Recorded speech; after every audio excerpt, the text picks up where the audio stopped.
اچھا، بات صرف نون لیگ یا پی ٹی آئی کو سپورٹ کرنے کی نہیں ہے، بات عقل سے پیدل ہونے یا دوسروں کو عقل سے پیدل سمجھنے کی ہے۔ رانا ثناء اللہ صاحب فرماتے ہیں کہ عمران خان صاحب نے ایران سے متعلق جو بیان دیا ہے وہ غداری ہے، ملک دشمنی ہے اور ان کے خلاف سنگین غداری کا مقدمہ چلنا چاہیے۔ اب عمران خان صاحب نے فرمایا کیا ہے ایران سے متعلق؟ وہ فرماتے ہیں کہ ایران کے حملے کی مذمت کرتے ہیں، لیکن ہمیں دیکھنا چاہیے کہ معاملات اس حد تک کیوں پہنچے، اور ہمیں اپنے ملک کو اس پوزیشن میں بالکل نہیں ڈالنا چاہیے اور اس سچویشن کو ڈیفیوز کرنے کی کوشش کرنی چاہیے، اور یہ کہ صورتحال پر سب کو بیٹھ کے غور کرنا چاہیے کہ اس حد تک آخر یہ معاملات پہنچے کیوں اور یہ کون ہے جس نے اپنے ملک کو اس پوزیشن میں ڈال دیا ہے۔ اب یہ جو ڈھکی چھپی سی باتیں ہیں، جو اشارے ہیں خان صاحب کے کہ کنہوں نے اس ملک کو اس پوزیشن میں ڈال دیا وغیرہ وغیرہ، ان کا مطلب کیا ہے اور یہ اشارے کس کی طرف ہیں ہم سب کو پتہ ہے۔ یہ بات کہ we have to put our house in order کب سے پاکستان میں چل رہی ہے، صرف سول سوسائٹی یا میڈیا میں نہیں چل رہی، سیاسی حلقوں میں چل رہی ہے، اسٹیبلشمنٹ کے حلقوں میں چل رہی ہے۔ یہ کہانی کتنی پرانی ہے ہم سب جانتے ہیں۔ ڈان لیگ سے تو جناب رانا ثناء اللہ صاحب واقف ہی ہوں گے۔ وہ ڈان لیگز تھی کیا؟ وہ حافظ سعید اور وہ سب تنظیمیں جو اس طرح کی تھیں جن پہ ہمارے مشرقی ہمسایوں کو اعتراض ہوا کرتا تھا، ایران جیسے دوست ملک کو نہیں، ان تنظیموں کے متعلق اور ایسے تمام جو ایکسٹریمسٹ ایلیمنٹ تھے جو پاکستان میں موجود تھے، نون لیگ کی حکومت نے اسٹیبلشمنٹ سے اجازت مانگی تھی کہ ہم ان کے خلاف کارروائی کرنا چاہتے ہیں، یا تو آپ خود کارروائی کریں یا اس کارروائی میں ہماری مدد کریں، اور اگر آپ مدد نہیں کرتے تو بس آپ مداخلت نہ کریں، ہمیں مت روکیے گا، ہم یہ کارروائی کریں گے۔ اور اسٹیبلشمنٹ نے بقول سیرل المیدا کی اس پرانی خبر کے ڈان لیگز والی کے اس بات سے اتفاق بھی کر لیا تھا کہ اچھا ٹھیک ہے آپ کر لیں ایسا، لیکن پھر ہوا یہ کہ نون لیگ نے یہ خبر پریس میں دے دی، باقاعدہ اخبارات میں یہ کہانی فیڈ کر دی، ڈان لیگ کو، ڈان کے رپورٹر کو یہ پوری کہانی بتا دی اور ڈان نے یہ کہانی چھاپ دی، اور نون لیگ نے بتایا تھا اس میں کہ جی ہم نے اسٹیبلشمنٹ کو ہرا لیا، ہم نے انہیں اپنی بات منوا لی اور انہیں منوا لیا کہ آپ کی پالیسی غلط تھی سیکیورٹی کے ان معاملات سے متعلق اور ہماری بات ٹھیک ہے، لہٰذا باجوہ صاحب غصے میں آ گئے اور پھر جو کچھ ہوا وہ تاریخ کا حصہ ہے۔ اب عمران خان صاحب اتنی سخت بات نہیں کر رہے، اتنی تفصیل سے بات نہیں کر رہے، کچھ بھی نہیں کہہ رہے، وہ تو صرف یہ کہہ رہے ہیں کہ جو ہم حملے کی مذمت کرتے ہیں، اور لیکن ہمیں دیکھنا ضرور چاہیے کہ معاملات اس حد تک کیوں پہنچے۔ ظاہر ہے یہ سب کے ذہن میں ہی ہے کہ جب ایران ہمارا ایک دوست ملک ہے، ایک ہمسایہ ملک ہے، ہمارا اسلامی برادر ملک ہے، وہ کوئی انڈیا کی طرح ہمارا روایتی حریف نہیں ہے، ہمیں اس سے ماضی میں بڑے اچھے تعلقات رہے ہیں، ہمارے درمیان ٹریڈ ہوتی ہے، پیپل ٹو پیپل کانٹیکٹ بہت زیادہ ہے، پاکستان میں اہل تشیع حضرات اور خواتین کی ایک بڑی تعداد قیام پذیر ہے جو ایران جاتی ہے اور ایران کے ذریعے عراق جاتی ہے، اور ہر سال سینکڑوں نہیں ہزاروں لوگ پاکستان سے ایران اور ایران سے پاکستان آتے جاتے ہیں، اور پاکستان کے بہت سے لوگ، ہزاروں یا لاکھوں لوگ ایران کا روٹ استعمال کرتے ہوئے عراق تک جاتے ہیں۔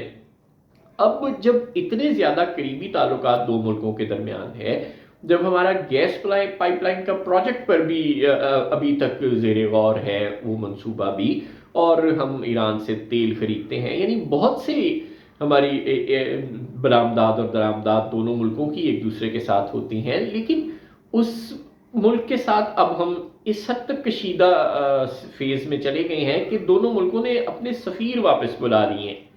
یعنی کیا ایران انڈیا ہے؟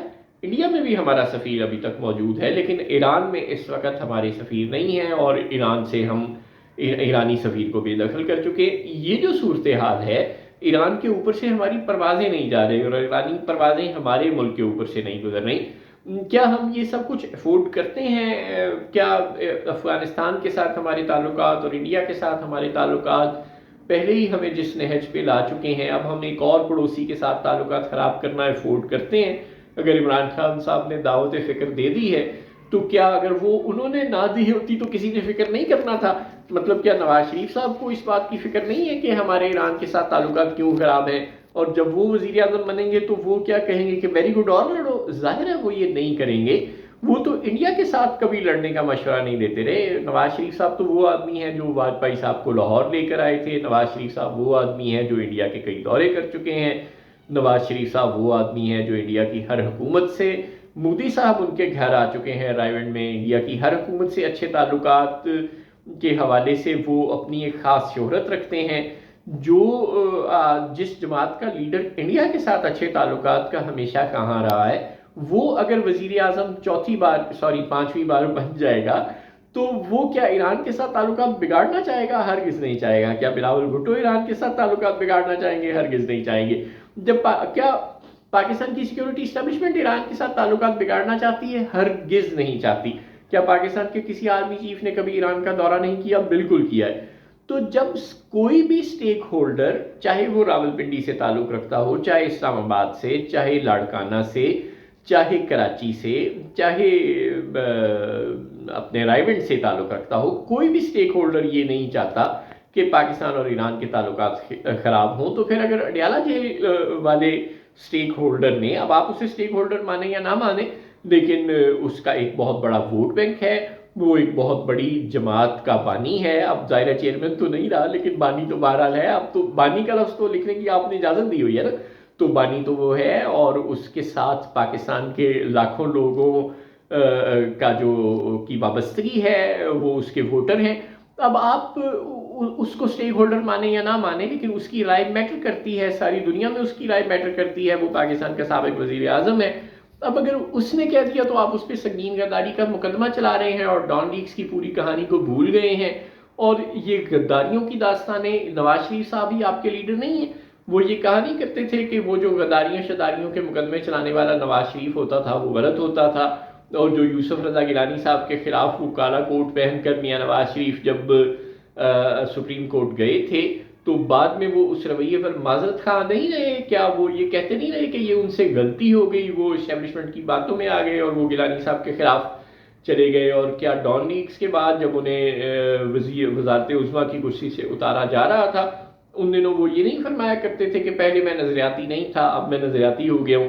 تو نظریاتی نواز شریف کا جو اپنا سپورٹر ہے اور اس کی جماعت کا ایک اہم رکن ہے رانا ثناء اللہ، وہ اب ایران کے ساتھ تعلقات اچھے کرنے پر اور پاکستان ایران کے درمیان ٹینشن کو ڈیفیوز کرنے کی خواہش رکھنے والے عمران خان کو کس طرح غدار کہہ رہا ہے، بات کچھ سمجھ میں نہیں آئی۔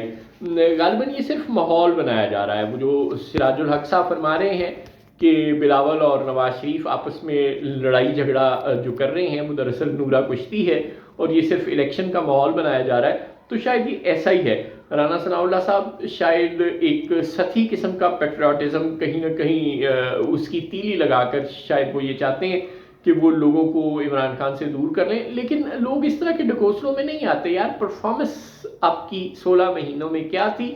لوگ جب ووٹ ڈالنے جائیں گے تو انہیں یہی یاد رہے گی۔ یہ نیریٹو شیریٹو یہ اچھی لگتی ہیں میڈیا میں باتیں، اور ہمارے مباحثوں میں یہ باتیں گلی محلوں میں اچھی لگتی ہیں، لیکن جب لوگ ووٹ ڈالنے جائیں گے تو وہ یاد کریں گے کہ 16 مہینے میں شہباز شریف نے پاکستان کو کیا دیا اور 3.5 سال میں عمران خان نے پاکستان کو کیا دیا۔ اگر انہیں لگے گا کہ شہباز شریف نے بہت اچھا کام کیا پاکستان کے لیے تو وہ بالکل آپ کی جماعت کو ووٹ دیں گے رانا ثناء اللہ صاحب، اور اگر انہیں لگا کہ عمران خان نے پاکستان کے لیے کچھ نہیں کیا تو وہ بالکل عمران خان کو ووٹ نہیں دیں گے۔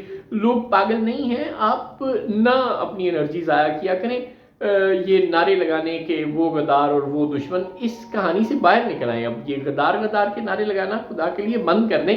انہی باتوں پہ تو آپ عمران خان کو 3.5 سال برا کرتے رہے کہ وہ سب کو چور ڈاکو غدار کہتا ہے، اور آج اب وہی کر رہے ہیں۔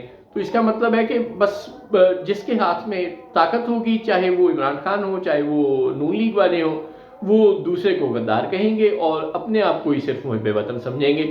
سبحان اللہ۔ تمام سٹیک ہولڈرز کو سلام ہے۔ پھر اس طرح تو اسٹیبلشمنٹ بھی یہی کرتی ہے، وہ بھی سب کو غدار ہی سمجھتی ہے، تو پھر آپ نہایت پرو اسٹیبلشمنٹ ہو گئے ہیں، پرو اسٹیبلشمنٹ سے بھی کسی اگلے درجے پہ چلے گئے ہیں۔ سلام ہے آپ کو۔